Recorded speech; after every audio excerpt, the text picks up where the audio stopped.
여러분을 주 안에서 또 사랑하고 또 축복합니다. 네, 참 잘 나오셨습니다. 특별히 또 진성원 목사님, 또 윤성현 목사님 또 오랜만에 이렇게 나오셨는데 빠지지 않고 이제 계속 나오셔야 됩니다. 예배가 회복됐기 때문에 또 나오시기 바랍니다. 네, 참 한 주간 동안도 또 복잡하고 어려운 그러한 또 시간들을 보냈는데 그럼에도 불구하고 하나님께서 우리 교회와 가정을 지켜주시는 너무도 감사합니다. 영국 속담에 노인은 과거를 보고 청년은 미래를 본다고 합니다. 노인은 과거를 추억하며 살아갑니다. 그리고 청년은 꿈을 꾸고 미래를 향해 전진하며 살아갑니다. 역사가 아놀드 토인비는 과거를 잊지 않고 기억하는 것이 미래를 여는 열쇠이다 라고 했습니다. 인도 선교사로 봉사한 윌리엄 캐리의 과거는 구두 수선공이었습니다. 그가 선교사로 헌신하고 있을 때 어떤 사람들이 말했습니다. 당신은 옛날에 구두를 만드는 사람에 불과하지 않았느냐라고 평가절하를 했습니다. 그때 캐리가 대답합니다. 아닙니다. 저는 구두를 만들지 못하고 구두를 겨우 수선하던 사람이었습니다. 라고 겸손하게 말했습니다. 그는 과거부터 현재까지 철저히 하나님의 은혜를 또 기억하고 하나님의 은혜 가운데에 살아온 사람이었습니다. 결국 인도의 초대 선교사가 되었습니다. 이렇게 과거와 현재와 이 미래는 서로 분리될 수 없는 연속성을 가지고 있습니다. 과거는 현재, 현재는 미래를 위한 거울인 것입니다.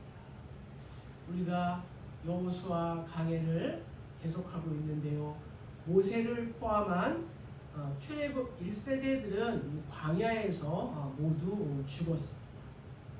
그리고 여호수아를 비롯한 광야 2세대들 앞에는 정말 리더자인 모세도 없고 요단강이 서 있고 여리고 성 등 커다란 이 가나안이라는 장벽이 서 있었습니다. 우리의 삶 가운데도 커다란 장벽이 있지 않습니까? 이스라엘이 이 가나안에 정착하기 위해서는 숱한 역경의 언덕을 넘어야만 했습니다. 그리고 그 고난과 고통의 험난한 길을 건넌 후에 비로소 하나님이 약속하신 가나안 땅에 정착할 수 있었습니다. 여호수아 11장은 이렇게 끝납니다. 그 땅에 전쟁이 그쳤더라. 마침내 가나안 땅을 이스라엘이 차지하게 되었습니다. 지금까지 우리가 1장부터 1장까지 가나안 정복에 대한 것을 요약해 보면 이렇습니다. 1장부터 6장까지는 요단강을 건너기 전, 즉 가나안 땅에 들어오기 전에 이 모세가 정복한 요단 동편에 있는 지역과 또 물리친 두 왕의 이름이 기록되어 있습니다.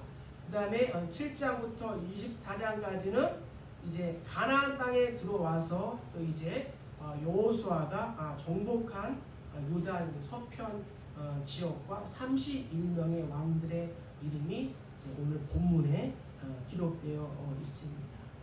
하나님께서 정말 이스라엘의 모든 싸움에 직접적으로 때로는 간접적으로 이렇게 개입하셔서 이스라엘이 승리하도록 도와주셨습니다. 그런데 오늘 하나님께서 가나안 정복 역사를 이렇게 언급하시는 이유는 무엇일까요? 여기에 대단히 중요한 의미가 몇 가지 있습니다. 그래서 오늘 우리가 이 본문을 중심으로 그 의미를 살펴보고 영적인 큰 은혜와 또 도전을 받고 오늘 성경에 나오는 그 이야기의 주인공이 바로 내가 되는 그러한 축복이 있기를 간절히 소망합니다. 그러면 하나님께서 여호수아를 통하여 정복했던 땅들을 회상시키시는 그러한 이유가 무엇일까요? 우리 1절을 다 같이 한번 읽어 보겠습니다. 자, 시작. 이스라엘 자손의 유다는 저편 에돔 쪽 곧 아르논 골짜기에서 에돔 산까지의 동쪽 온 아라바를 차지하고 그 땅에서 쳐 죽인 왕들은 이러하니라. 신명기 8장 2절에 보면은 내 하나님 여호와께서 이 40년 동안 내게 광야길을 걷게 하신 것을 기억하라. 이는 너를 낮추심 너를 시험하사 내 마음으로 떠한지 그 명령을 지키는지 지키지 않는지를 하나님이 알려 하십니다. 하나님께서 먼저 베푸신 은혜를 기억하기 위하여 이 성경을 기록했습니다. 요단 동편에서 모세와 함께 정복했던 이 아모리 왕은 막강한 세력을 가진 아주 교만한 족속이었어요.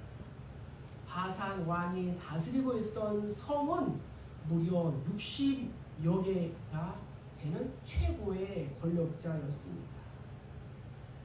신명기 31장에 보면은 이 왕의 이름이 나오는데 그 왕, 이 바산 왕이 쓰던 그 침대가 규빗 곱하기 4규빗. 그러니까 오늘날로 말하면은 그 침대의 크기가 1800, 그 다음에 4000. 오늘날 그러한 침대가 없습니다. 엄청난 그 침대를 썼고 또 엄청난 거인이었다라는 것을 성경이 말씀하고 있습니다. 그래서 이러한 왕들을 물리치게 된 것은 전적인 하나님의 은혜였습니다. 그래서 이 하나님의 은혜를 기억하라는 것입니다. 농사와 목축을 주역으로 삼았던 훈련되지 않은 오합지졸과도 같은 이 이스라엘 군대로 이 막강한 이 강대국들을 물리친 것은 오직 하나님의 은혜인 줄 믿습니다. 이스라엘이 가나안을 정복할 당시 가나안의 문화는 아주 훌륭했습니다.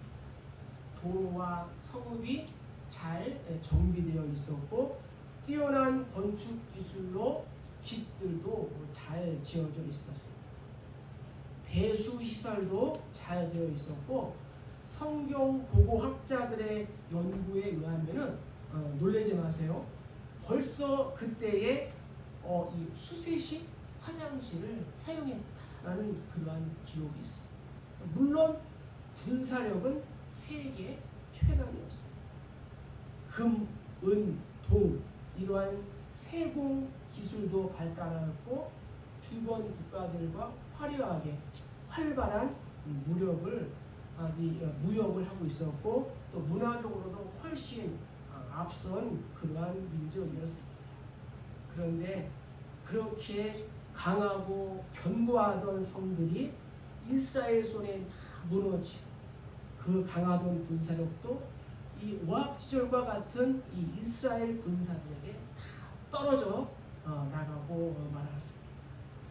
그 화려한 명성도 또 문명의 축복도 하루아침에 무너지고 애굽의 노예에 불과했던 이스라엘에게 다 빼앗기는 귀운에 처하고 말았습니다. 누가 이러한 일을 예상이라도 했겠습니까? 어떻게 이런 일이 가능하리라 예측했습니까? 이것이 바로 역사의 비밀이고 하나님의 보이지 않는 그러한 손길인 것입니다. 이 세상은 저절로 또 우연히 자연적으로 운행이 되는 것이 아니라 우주와 또한 자연과 인간의 역사를 주관하시는 분이 계십니다. 그분이 바로 하나님이신 줄 믿으시기를 축복합니다. 그렇습니다. 천지를 창조하시고 또 우주 만물을 주관하시는 하나님께서 오늘도 나의 역사와 또 우리의 역사를 또 주관하고 계시는 것입니다. 역사가 토인비는 이 지구상에 80억이 넘는 그러한 인구가 살고 있지만 이 세계를 이끌어 나가는 그러한 사람은 소수에 불과하다고 합니다. 그 소수를 창조적 소수라고 합니다. 여기에 한마디를 더 붙여본다면 그 창조적인 소수를 움직이시는 분도 바로 하나님이신 줄로 믿습니다. 저를 비롯한 모든 사람들은 건망증 환자인 것 같습니다. 아무리 기억력이 좋은 사람도 나이가 들고 세월이 지나가면 과거를 다 잊어버리게 됩니다. 우리가 과거를 잊어버리는 것이 반드시 나쁜 것만은 아닙니다. 힘이 들고 아팠던 과거를 잊어버리는 것이 오히려 좋을 수가 있습니다. 우리가 졸지에 당했던 엄청난 비극적인 사건을 잊어버리지 않는다면 어떻게 우리가 하루하루를 살아갈 수 있겠습니까? 그러나 문제는 잊지 말아야 할 것을 잊어버리는 데에 문제가 있습니다. 우리 속담에 이런 말이 있습니다. 원수는 돌에 새기고 은혜는 물에 새긴다. 그래. 상대가 내게 고통을 준 것은 오랫동안 또 기억하면서 상대가 내게 베푼 은혜를 쉽게 잊어버리는 것이 우리 인간의 속성인 것 같습니다. 우리는 종종 하나님의 은혜를 망각하면서 또 불평하며 살아갑니다. 때로는 교만한 상태로 살아갑니다. 그래서 하나님께서는 오늘 말씀을 통하여 내가 과거에 베푼 그 은혜를 잊지 말고 기억하라고 우리에게 말씀하십니다. 왜냐?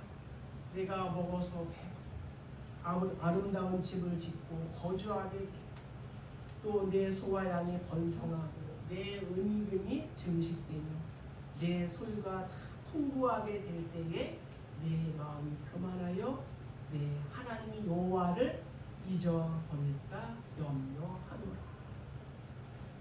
현재의 고난과 아픔 가운데 있을지라 과거에 나와 함께 하시고 은혜를 베푸시고 지금까지 내가 이곳에 있게 하신 그 하나님을 기억하는 오늘의 염려와 또 근심과 아픔을 다시 한번 주께 맡기고 힘을 내는 우리 모두 다 되기를 주의 이름으로 축복합니다. 말씀을 적용해 봅시다. 지금까지 살아오면서 나에게 하나님께서 베풀어 주신 은혜는 무엇입니까? 한번 적어보세요. 이번 주에 나는 또 그 은혜를 혹시 망각하지는 않았습니다. 오늘 말씀을 통해 내가 회복해야 할 또 기억해야 할 하나님의 은혜는 무엇입니까? 사랑하는 우리의 성도 아무것도 염려하지 마. 베풀어 주신 그 은혜를 기억하고 감사하고 오늘도 믿음의 한 걸음을 나서는 우리 모두 되기를 주의 이름으로 간절히 축복합니다. 자, 다음에 우리 6절을 한번 읽어보겠습니다. 자, 시작. 여호와의 종 모세와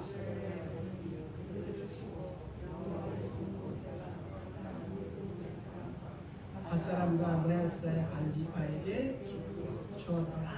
아멘.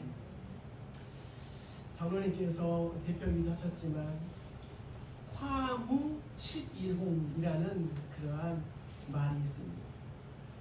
2020년 시작하면서 정말로 봄을 맞이해서 벚꽃, 개나리, 진달래, 목련들이 눈부시게 폈습니다.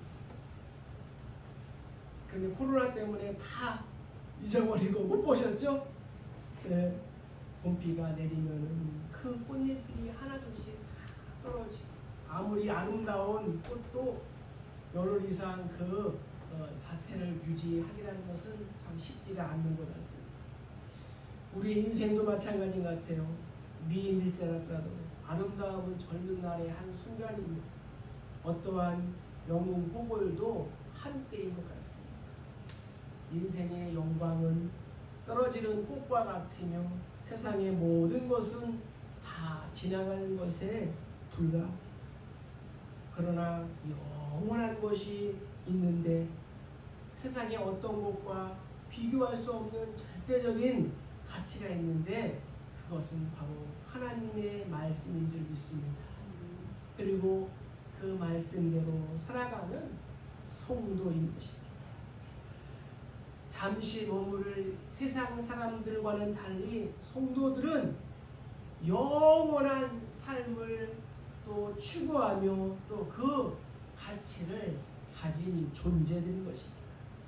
따라서 우리는 순간의 즐거움을 떠나 영원한 세계를 사모하며 살아가야 합니다. 하나님께서 우리에게 영원을 사모하는 마음을 주셨다라고 성경은 기록하고 있습니다. 세계에는 200개가 넘는 나라 80억 가까운 인구가 살고 있습니다. 그리고 98% 민족이 또 자기 나라의 말로 된 언어로 된 성경을 가지고 있습니다. 우리나라의 복음이 전해지고 하나님을 섬기는 그러한 민족이 되었습니다. 역사상으로 감사한 것은 복음이 전해지고 하나님을 믿는 그러한 나라들은 정말로 부강한 나라가 되었습니다. 특별히 우리나라도 수많은 나라와 민족 중에서 하나님께서 우리나라를 많은 전쟁의 역사 속에서도 사라지지 않게 하시고 하나님을 예배하는 나라, 섬유하는 그러한 나라로 오늘날까지 지켜주신 줄로 믿습니다. 시편 기자는 고백합니다. 여호와를 자기 하나님으로 삼는 나라, 곧 하나님의 기업으로 선택받은 백성은 복이 있도다. 이 말씀처럼 여호와를 자기 하나님으로 삼는 그러한 섬기는 민족과 개인은 반드시 복을 받게 되어 있습니다. 어떻게 메뚜기와 같은 이 이스라엘이 거인들이 살고 있는 이 아낙 자손을 정말로 물리치고 그 가나안 땅을 차지할 수 있었을까요? 그것은 우리의 영원한 기업이 되시는 하나님께서 저들과 함께 하셨기 때문입니다. 우리나라와 한국교회가 역사의 주관자가 되시는 하나님과 동행하면 중국과 러시아, 일본, 미국이라는 4대 강국의 그런 샌드위치 속에 우리가 있다 할지라도 하나님께서 반드시 보호하시고 세워줄 줄로 믿습니다. 베드로와 바울이 세운 초대교회가 있었기에 지금의 교회들이 있게 되었고, 또한 주기철 손양원 목사님이 세운 교회가 있었기에 오늘날 한국 교회가 있게 되었고, 또 와우리 교회가 있었기에 사랑하는 우리 교회도 존재하게 되는 줄로 믿습니다. 나라가 세워지고 전직 대통령들이 있었기에 현직의 대통령이 있게 되었고, 조부모님 또한 부모님이 계셨기에 내가 존재하고 우리의 자녀들이 존재하는 것입니다. 성경은 말합니다. 해 아래 새 것이 없듯이 믿음의 조상과 믿음의 선배들이 있었기에 우리가 예수를 믿게 되었고 지금 이 자리에 있게 된 줄로 믿습니다. 또한 우리의 자녀들도 우리 부모님의 신앙의 그러한 유업을 이어받아 영원한 기업이 되어야 할 줄로 믿습니다. 여호수아가 이 과거를 돌아보는 가나안 정복사를 이렇게 기록한 이유가 있습니다. 보라, 우리가 전쟁에서 승리한 것은 우리의 의로움이 아니요 나의 잘남이 아니요 우리에게 영원한 기업을 주시고자 하는 하나님의 은혜이다. 영원한 기업을 바라보게 하시기 위하여 하나님께서 여호수아를 통하여 이 말씀을 기록하게 하셨습니다. 그래서 요단강 동편에서 두 지파반이 기업을 미리 얻은 것처럼 너희 9지파반도 요단강 서편에 있는 이 기업을 얻게 될 것이다. 하나님이 약속하신 영원한 기업을 바라보라는 확신을 주기 위함이었습니다. 사실 이스라엘은 오랜 전쟁으로 인하여 지칠 대로 지쳐 있었습니다. 편안한 잠도 자지 못했고 기름진 음식도 먹지 못했고 사랑하는 가족들과 떨어져서 단란하고 행복한 시간을 보낼 수도 없었습니다. 남자들은 군대로 차출되어 죽음의 사투를 벌이며 살아왔습니다.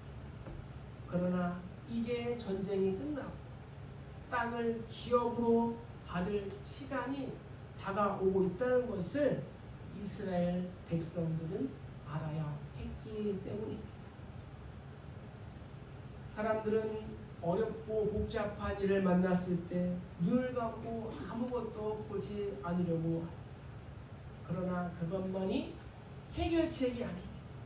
오히려 성도는 눈을 들어 멀리 보는 그러한 자세가 필요합니다.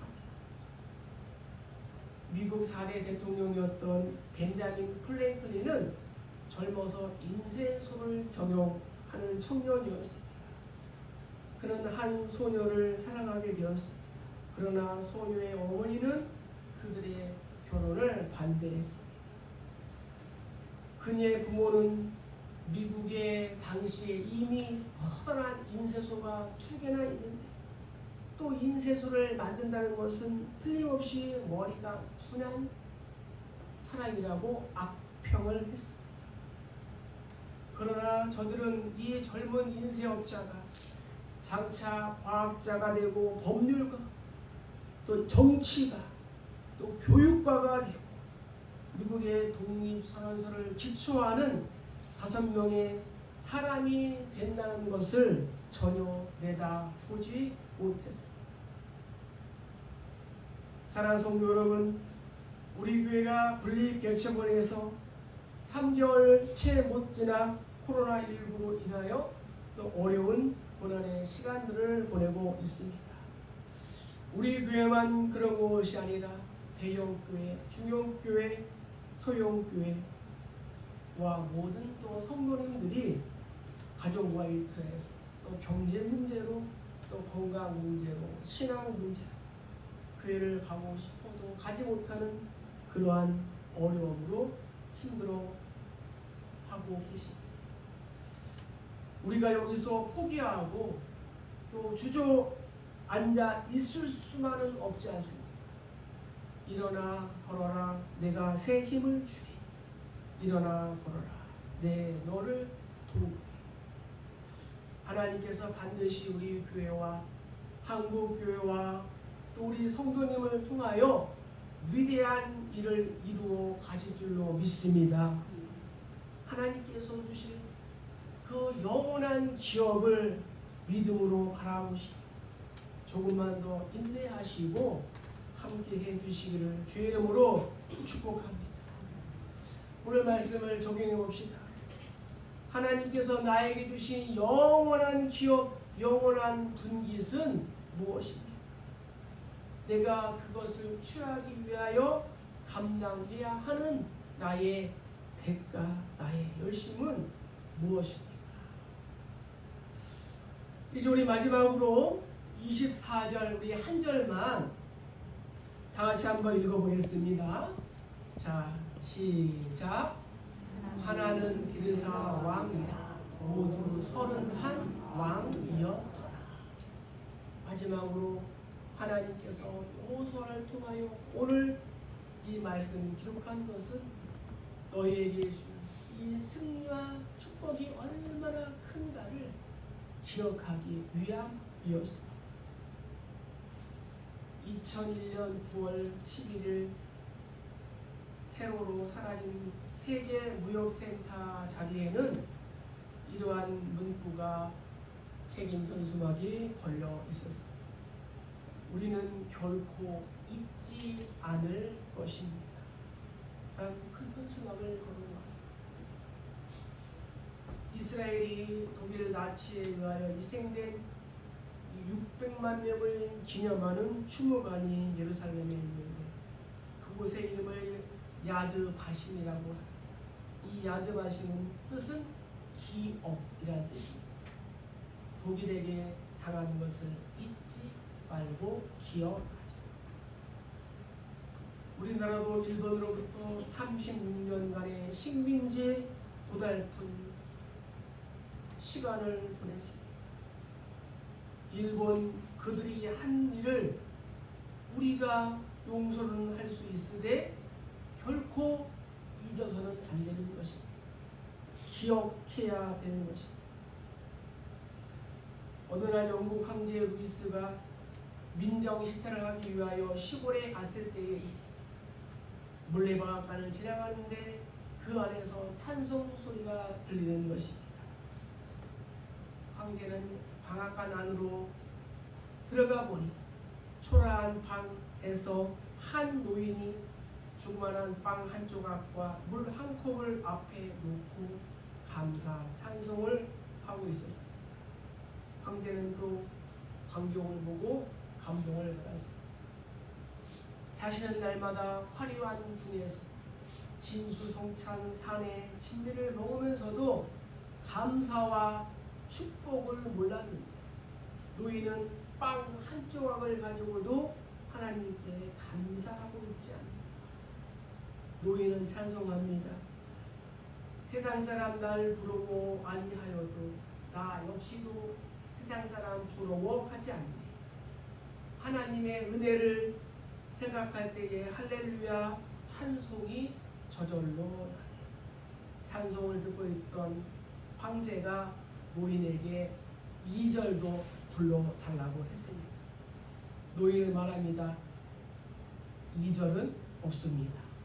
그때 황제가 2절을 이렇게 부르라고 가르쳐 주었습니다.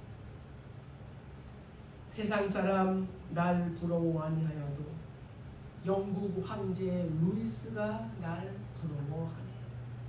하나님의 은혜를 생각할 때에 할렐루야 찬송이 저절로 하네. 가스펠 중에 이러한 노래가 있습니다. 저도 자주 부르는 곡인데 내 인생 여정 끝내요 강 건너 언덕에 하늘 문 향해 말하리 예수 인도하셨네. 매일 발걸음마다 예수 인도하셨네. 나의 무거운 죄 짐을 모두 벗하는 말 예수 인도하셨네. 사랑하는 성도 여러분, 우리 모두에게 이러한 고백이 있기를 축복합니다. 나의 삶의 자, 나의 발걸음마다 하나님의 승리와 축복의 은혜가 묻어 있음을 믿으시기를 축복합니다. 그저 힘들고 어려운 것들로만 가득 채워져요. 하나님은 보이지 않는 것 같지만 하나님은 언제나 그 자리에서 나에게 은혜를 베풀고 계신다는 것을 꼭 믿으시기를 축복합니다. 그래서 다윗은 이렇게 고백하지 않습니까? 내가 사망의 음침한 물살기를 가릴지라 해를 두려워하지 않을 것은 주께서 나와 함께 하시니라. 주의 지팡이와 막대기가 나를 안위하시나이다. 바울도 고백합니다. 나의 나 된 것은 다 하나님의 은혜라. 블레셋과 전쟁에서 큰 승리를 거둔 사무엘, 에베네셀 이 도움의 돌을 세우게 한 후 오고 가는 모든 백성과 후대들에게 하나님의 은혜를 잊지 않고 기억하며 잘 섬기도록 기념하였습니다. 이 에베네셀의 신앙은 여기까지 살아오는데 필요한 모든 것을 허락하시고 도와주신 하나님을 잊지 않고 감사하라는 신앙입니다. 또한 과거에 나를 도우신 하나님께서 지금도 변함없이 나를 도우시고 계신다는 신앙 고백입니다. 과거와 현재에 변함없이 도우시는 하나님께서 앞으로도 세상 끝날까지 나와 함께 하시고 도와주실 것을 전적으로 의지하며 살아가는 신앙이 바로 이 에베네셀의 신앙인 것입니다. 이제 말씀을 마칩니다. 지금까지 지나온 세월을 돌아보면 감사할 일이 많이 있습니다. 예수를 믿고 구원의 커다란 복을 받았습니다. 예수 믿은 것이 가장 큰 복임을 기억하시기 바랍니다. 또 하나님께서는 과거에도 나에게 복을 주셨고 지금도 복을 주시며 미래에도 주실 축복이 있음을 믿으시기를 바랍니다. 그래서 바울은 고백합니다. 나는 선한 싸움 다 싸우고 나의 달려갈 길을 마치고 믿음을 지켰으니 이제 후로는 나를 위하여 의의 면류관이 예비되었으므로 주 곧 의로우신 재판장이 그날에 내게 주실 것이며 내게만 아니라 주의 나타나심을 사모하는 모든 자에게 도니라. 하나님께서 베풀어 주신 은혜를 기억하고 또 앞으로 베풀어 주실 승리와 축복을 기대하시기를 소망합니다. 말씀을 적용해 봅시다. 오늘 말씀을 통하여 나의 남은 인생에서 승리하기 위하여 베풀어 주실 하나님의 축복과 승리를 내가 기대하고 있습니다. 또 여호수아가 가나안 땅에 있는 31명의 왕을 하나씩 물리쳐 이긴 것처럼 또 내 인생에서 내가 하나씩 물리치고 멀리해야 할 31명의 왕들은 무엇입니까? 31개의 습관들은 무엇입니까? 한번 이번 주에 숙제, 과제 하나님께서 과거에 베풀어 주신 은혜를 한번 기록해. 또 한쪽 여백에는 내가 여호수아의 심령을 가지고 물리쳐야 할 31개의 잘못된 습관과 또 잘못된 것은 무엇인가 한번 그러한 목록을 한번 기록해 보시기를 바랍니다. 그래서 과거의 은혜를 베풀어 주신 하나님을 기억하고 또 미래에 누리게 될 영원한 축복과 기업을 또 바라보면서 믿음으로 충성하여 최후 승리하는 우리 모두 다 되시기를 주의 이름으로 간절히 축복합니다. 축복합니다.